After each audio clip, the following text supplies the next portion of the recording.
इसने समय की कीमत पहचान ली, वो सबसे बड़ा संपत्ति बात। उपासक को जिसे ब्रह्मचर्य रहना है, 2 समय भोजन हल्का या 1 बार भरपेट 24 घंटे में पर्याप्त ब्रह्मचारी के लिए, 2 बार तो हल्का। केवल 2 ही समय भोजन करे। पहला भोजन का समय 10 बजे से लेकर 1 बजे के बीच में, दूसरा संध्या होने के बाद 8 बजे तक, इसके बाद नहीं। अगर इसके बाद आप पाते हैं तो आपकी दिनचर्या में फर्क पड़ेगा, वो आपके कई दोष प्रकट करना। देखो, जीवन को यदि आप मंगलमय प्रकाशशील बनाना चाहते हैं तो महापुरुषों के वचन मानने पड़ेंगे। समस्या भैया यह है कि मन, वीर और प्राण तीनों का एक कनेक्शन है, एक ही कनेक्शन है। अगर हमारा वीर ब्रह्मचर्य ठीक है तो मन शांत और एकाग्र रहेगा और प्राण बलवान और सूक्ष्म रहेंगे।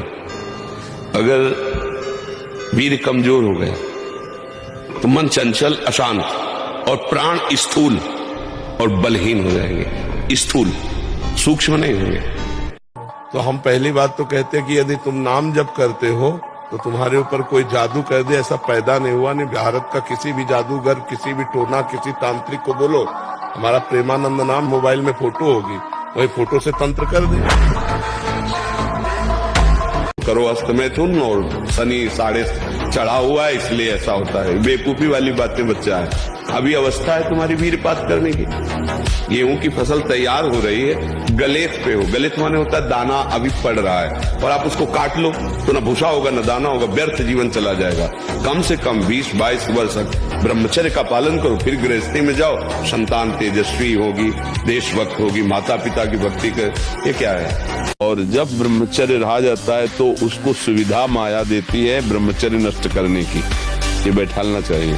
जैसे आप नियम लिए कि मैं आजीवन ब्रह्मचारी रहूंगा, तो आपको पक्की सुविधा एक समय आएगी कि आप आराम से भोग लीजिए। कोई निगेटिव नहीं, कोई नकारात्मक सोच भी नहीं आएगी। आप उसको स्वीकार करें, क्योंकि आपके व्रत को भंग करने के लिए माया ऐसी सुविधा देगी कि तो साधक जीवन भर इस बात से सावधान रहे यदि नैष्ठिक ब्रह्मचर्य। अगर हम 4 रोटी पाते हैं तो 4 ही पाते रहे बहुत दिन तक। अब यहाँ तो देखे कि कै बच रहे हैं, बोले 2 गुलाब जामुन 2 लड्डू बच रहे, बोले रुको थोड़ा टहल लेते हैं, फिर टहल के बैठ के फिर उनको दो।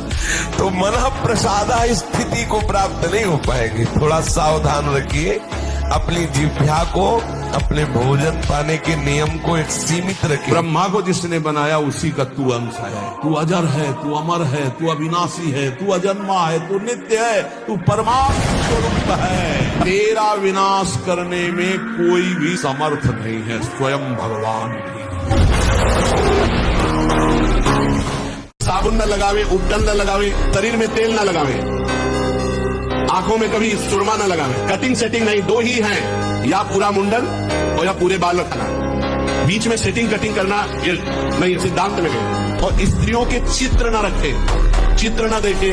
और ऐसे डॉक्टरों से न मिले, वो बेचारे क्या जाने डॉक्टर जो खुद भोगी हैं, जिनका लक्ष्य केवल है रसेंद्री जनेंद्री को तृप्त करना। आप कहो आज की हमारी साइंस ऐसी कहती है। अगर साइंस कहती है तो हजारों कमेंट हैं, आप पढ़ के देख लीजिए, जिनमें कह रहे हैं कि मैं आत्महत्या कर लूं। 12 वर्ष की अवस्था से लेकर आज तक हस्तमैथुन किया, मेरी दुर्दशा हो गई, मुझे उपाय बताओ। नहीं, मन कहता है आत्महत्या। मिलाओ साइंस वाले को कि इसको संभाल। 50 ऐसे हैं जो आत्महत्या के लिए तैयार है, आप नहीं समझ पा रहे।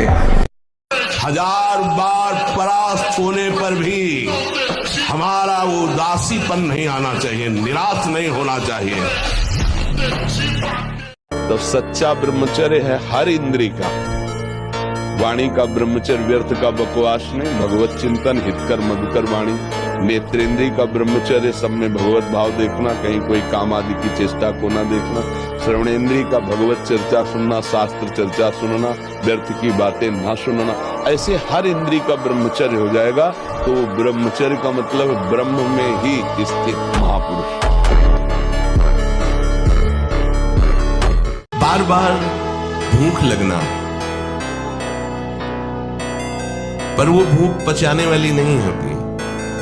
वीर्य नाश करने वाले को बार बार खाने की इच्छा होती है, क्योंकि उसका लीवर खराब हो रहा है। ये अच्छा लक्षण नहीं बार बार भूख लगना कि बहुत बढ़िया लीवर काम कर रहा है, नहीं, अंदर कब्ज बन रही है, लीवर डाउन हो रहा है और आपको बार बार भूख ले रही, ये झूठ में फंसाया जा रहा है। ये झूठी भूख है, ये तुम्हारा रोगों का घर बनेगी। आपको सच्ची कहता हूं, आप ऐसे निराश मत होना कि इतने दिन हो गए अब भी काम आता है। एक दिन वो समय आएगा कि तुम ऐसे छाती ठोक के कहोगे कि किसी की ताकत नहीं कि हिला दे। कभी प्रभावित मत होना किसी की मीठी बातों में, किसी की मीठी मुस्कुराहट में, किसी के मीठे अपनेपन की हृदय से बोल रहा हूं, इसे स्वीकार कर ले। अगर सत्मार्ग में सूरवीर बनकर अंतिम समय तक निष्कलंक रहना है तो किसी से भी मित्रता नहीं करनी, किसी से भी।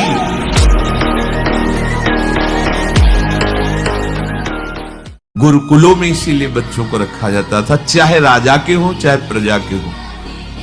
ब्रह्म ऋषियों के शासन में 20-25 वर्ष तक ब्रह्मचारी रहे, कुछ समय तक गृहस्थ में रहने के बाद स्वतः पूर्वाभ्यास ब्रह्मचर्य का उनका जागृत हो जाता और वो चौथी अवस्था तक भगवत साक्षात्कार कर ही लेते। तो बांध लंगोटा बचा के इंद्री कभी न देखा पर नारी, जो काछवाछ मन निश्चल राखे धनी धनी जननी तेरी रे। नरसिंह मेहता जी कहते हैं कि हमें पूरे आजीवन ये नियम रखना है कि पराई माता बहनों की तरफ हमारी गंदी दृष्टि ना हो। कभी अगर दृष्टि भी गंदी हो जाए, मान लो चूक है, बड़े जन्मों से हम उसी में लगे हुए हैं, तो क्रिया नहीं होनी चाहिए। हनुमान जी को कोई परास्त क्यों नहीं कर पाता था? 2 कारण थे, चरित्र पवित्र, चरित्र पवित्र और भगवान का चिंतन।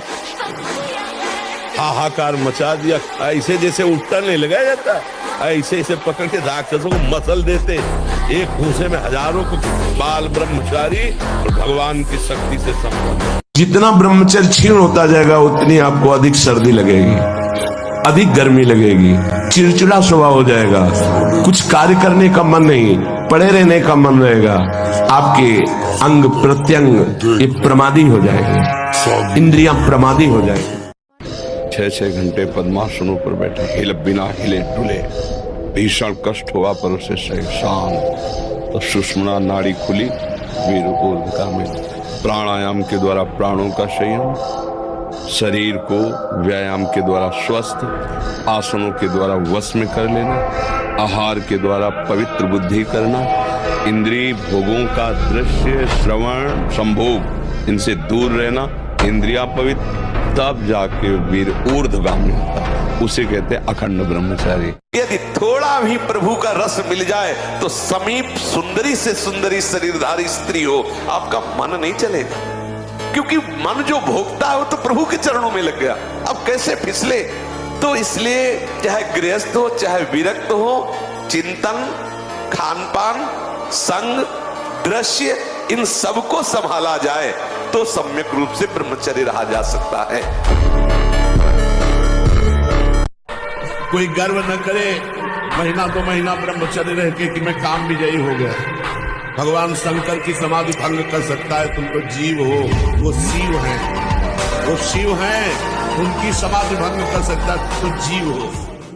हमका विश्व का कोई भी कहीं भी कितना भी बड़ा देवता हो, अगर भगवान नाम जापक है तो उसे ये घोड़े ओड़े की नाल पहनने की जरूरत नहीं है। और हम कहते हैं कि आप जाओ और शनि की आराधना करो और उसका फल मांगो कि प्रेमानंद के बाल को उखाड़ दीजिए। ये हम लाडली के बल से कह रहे हैं। दोस्तों, तो क्या सोच रहे हो? आप भी मेरे साथ अपने इस ब्रह्मचर्य जर्नी को स्टार्ट कीजिए। अगर आप इस वीडियो में प्रेमानंद जी महाराज के द्वारा बताए गए सभी नियमों का शिद्दत से पालन करोगे तो मैं दावे के साथ कह सकता हूं कि आपके जीवन में बदलाव अवश्य आएगा। और हाँ, अगर आप पहले से ब्रह्मचर्य का पालन करते हैं तो आपको ब्रह्मचर्य में जो भी समस्या